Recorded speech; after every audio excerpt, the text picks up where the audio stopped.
Nah, mungkin abang sebagai kuasa hukum melihat ada dugaan suap yang dikatakan oleh Amin Iki.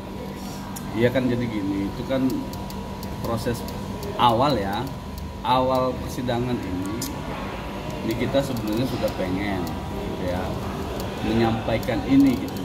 Tujuannya ada bahwa jangan sampai ya ini dugaan ini berlanjut sampai ke tingkat peradilan, ya kan. Nah, apa itu tadi yang disampaikan?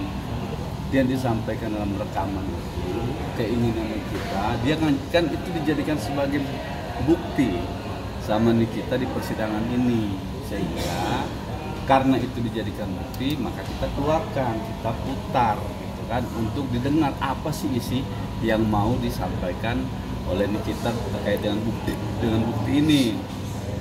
Nah, sama ternyata setelah kita dengar bersama, bukti itu adalah terkait dengan adanya isi percakapan yang diduga ya itu ada percakapan tadi katanya Nikita itu terkait dengan pembicaraan Dewi, saya kalau nggak salah ingat ya namanya Dewi ya, dengan orang yang dia sebut tadi itu Duta Intel. Jadi Dewi dalam percakapan itu kepada seseorang yang bernama atau diduga itu Duta Intel, katanya kita tadi menyampaikan. Nah, maka dia menjelaskan rekaman itu Anda dapat dari mana? Nah, ternyata rekaman itu didapatkan Nikita dari Duta Intel itu sendiri. Artinya apa? Ada kecocokan fakta di sini. Kecocokan fakta itu kenapa? Bahwa dia punya rekaman percakapan tadi Nikita sebutkan namanya Dewi dan Duta Intel. Nah, ternyata setelah kita gali lebih dalam, konfrontir ya, Anda mendapatkan dokumen ini, percakapan ini dari mana? Didapatkanlah dari Duta Intel itu juga gitu. Artinya ada fakta yang sinkron di sini bahwa dokumen itu didapat oleh Nikita dengan orang yang sama berbicara dan orang yang menyerahkan itu kepada Nikita. Nah, itulah yang ingin disampaikan oleh Nikita dalam persidangan ini. Sehingga tadi saya bilang gitu, apa yang ingin Anda jelaskan terkait dengan video itu, terkait dengan percakapan itu. Jadi sampaikan bahwa saya sejak awal sudah ditarget ya. Makanya tadi ada bukti berikutnya, bukti pendukung juga yang sama, itu adalah terkait dengan ini kita lagi tebar-tebar amunisi gitu ya, menebar amunisi untuk memenjarakan NN, kira-kira begitu di dalam screenshot percakapan itu. Nah, artinya apa? Ini ada fakta yang sinkron kita buktikan dengan percakapan itu ya. Nah, maka kami mengharap dengan adanya bukti itu bisa menjadi pertimbangan serius ya bagi majelis hakim dalam memutus perkara ini, karena memang diduga sejak awal ada settingan ya untuk memuluskan rencana seseorang yang ingin memenjarakan memenjarakan Nikita. Bang Usman, itu percakapan diduga keluarga RG dengan siapa Bang Usman? Dengan Duta Intel atau dengan siapa Bang Usman? Dipanggil. Kenapa?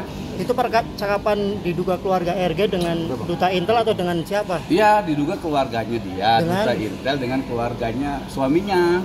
Itu tadi yang saya sebut tadi itu yang disebut Nikita di Dewi namanya. Oh, berarti antar keluarga itu percakapan antar keluarga. Kalau katanya Nikita, Dewi itu keluarganya dari suaminya Reza. Dia yang nyeting ini semua artinya atau gimana, Bang? Ya, saya nggak bisa bilang dia yang nyeting, tapi itulah bukti yang disajikan Nikita. Oke, Bang Usman. Pemeriksaannya kapan Bang di KPK? Pemeriksaannya kapan di KPK? Nanti saya Usman, lanjut dulu. Satu lagi, Duta Intel itu mendapatkannya dari mana Bang Usman?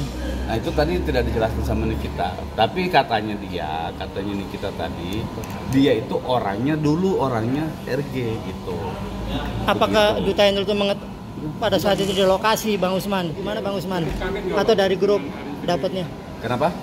Apa Duta Intel itu pada saat itu di lokasi atau dia dapat di grup keluarga itu? Jadi gini, ya penjelasannya Niki kan tadi jelas. Dia bilang ini adalah orang yang dulu satu kubu, ya. Mereka ini dulu satu kubu, yang Duta Intel ini dulu satu kubu dengan kubunya RG ini, ya. Entah kenapa kira-kira begitu pecah kubu ini, tiba-tiba berbalik arah, ya.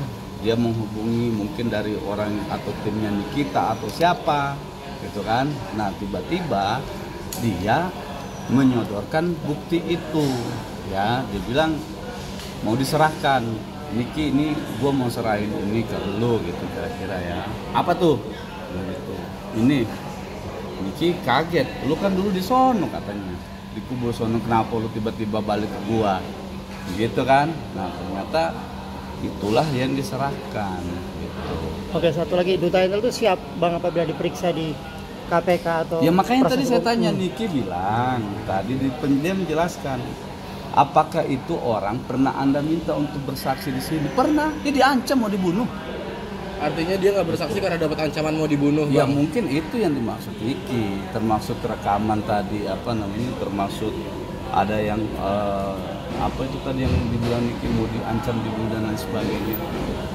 Nah ini kan upaya-upaya represif begini kan sebenarnya tidak bagus juga ya. Ya kalau mau bertarung fair gitu ya, jangan kemudian di belakang mengancam sana sini dan lain sebagainya. Itu kan tadi pengakuannya Niki begitu di persidangan. Dia bilang orangnya mau bersaksi tapi dia takut, ya. Tapi dia tidak berani untuk datang ke sini karena diancam. Itu keterangan Niki. Nah, sehingga mudah-mudahan tadi keterangan itu ya bisa menjadi pertimbangan yang benar-benar datang ya dari keadilan dari hati nuraninya majelis ini, ya, bahwa dia tahu perkara ini bukanlah perkara yang dilakukan oleh Nikita, ya, bukan perkara yang Nikita itu punya niat jahat, bukan, ya, perkara ini memang perkara yang sudah di setting lah, kalau bahasanya Nikita tadi itu dia bilang ya ini sudah dipersiapkan dari awal dan lain sebagainya. Dan saya juga pernah ngomong, saya bilang kan ini adalah upaya pembungkaman Nikita. Mulut Nikita ini mau dibungkam ya supaya Reza ini tidak Niki ini tidak berbicara di media. Nah dia bagaimana caranya? Dia tawarkan melalui siapa? Melalui Mail sampaikan ke Niki kan begitu. Nah persoalannya di sini adalah tidak adanya keterbukaan. Kalau mau minta tolong baik-baik, ya datang aja dong minta tolong Niki, saya mau minta tolong gini. Kan semua bisa dibicarakan gitu.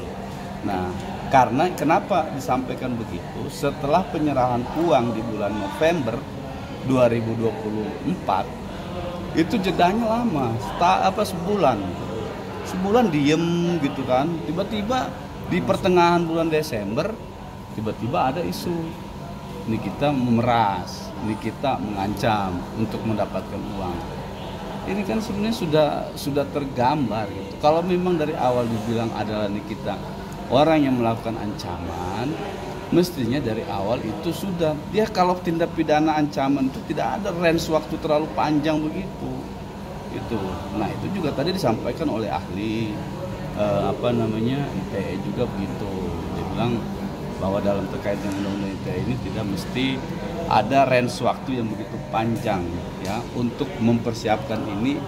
Pemerasan itu adalah tindakan yang sudah sudah matang lah kira-kira begitu kan. Nah orang sudah dipersiapkan gini terus dia memeras. Apa ancaman memerasnya? Ancamannya dia harus mempunyai rahasia.